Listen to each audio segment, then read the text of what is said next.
kembali diusung oleh rivalnya atau mantan rivalnya. Apakah ini merupakan sinyal kemenangan kedua bagi Anies Baswedan? Kita ulas dan kita flashback ke Pilpres 2013-2014.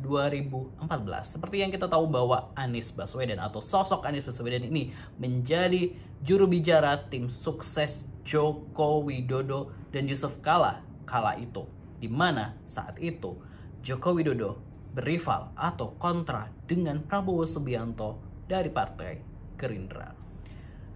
Namun faktanya pada tahun 2016-2017 justru Gerindra ini mengusung Anies Baswedan menjadi Gubernur DKI Jakarta dan meraih kemenangan. Ya, seperti yang kita tahu bahwa saat Anies menjadi juru bicara atau juru kampanye Joko Widodo, tentu secara nggak langsung Anies adalah rival dari Partai Gerindra dan Prabowo Subianto.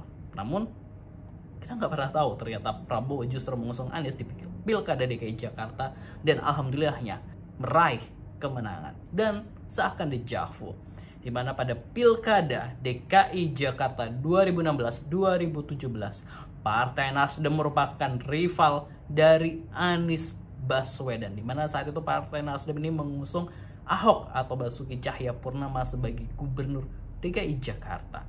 Namun kemenangan diraih oleh Anies, dan kita sama-sama tahu kini Partai Nasdem di akhir masa jabatan Anies justru mengusung Anies atau mendeklarasikan Anies sebagai capres yang bakal diusung. Bahkan Nasdem menjadi partai pertama yang mendeklarasikan Anies Baswedan.